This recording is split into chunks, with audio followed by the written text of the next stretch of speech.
กรรมบาลนครหลวงเวียงจันทร์ร่วมกับหลายภาคส่วนจัดกิจกรรมปลูกต้นดอกจำปาจูสวนประตูไซภายใต้หัวข้อเพื่อสร้างตัวเมืองนครหลวงเวียงจันทร์ให้สวยงามเนื่องในโอกาสวันปลูกต้นไม้แห่งชาติ1 มิถุนาและเพื่อคำนับหับต้น3 ปันประวัติศาสตร์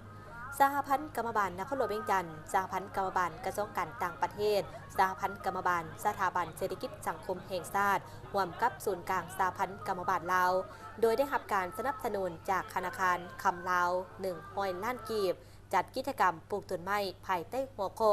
เพื่อสร้างตัวเมืองนครหลวงเวียงจันทร์ให้สวยงามเนื่องในโอกาสวันปลูกต้นไม้แห่งชาติ1 มิถุนาและเพื่อคำนับหับต้น3 ปันประวัติศาสตร์ซึ่งกิจกรรมดังกล่าวจัดขึ้นในวันที่ 30 พฤษภาคม 2025 ที่สวนประตูไซนครหลวงเวียงจันทร์โดยมีทานศิริราชทงศิลป์ทองเพ็งห้องเจ้าของนครหลวงเวียงจันทร์ทานอริยวันอักขวงศ์ห้องประธานศูนย์กลางสหพันธ์กรรมบาลลาวมีประดาประธานห้องประธานคณะสหพันธ์กรรมบาลและสมาชิกกรรมบาลจาก3 ภาคส่วนพร้อมด้วยพนักงานของธนาคารคำลาวเข้าร่วม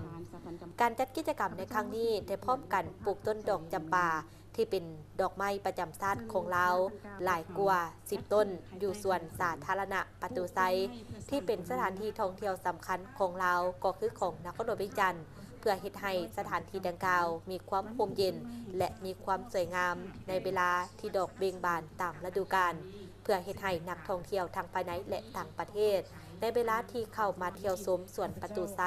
จะได้เห็นดอกจำปาเบ่งบานที่สวยสดงดงามและส่งกลิ่นหอมไปทั่วสถานที่ท่องเที่ยวดังกล่าวถ้าเป็นการดึงดูดนักท่องเที่ยวให้เข้ามาเที่ยวชมสวนประตูไซนับมือนับหลายขึ้น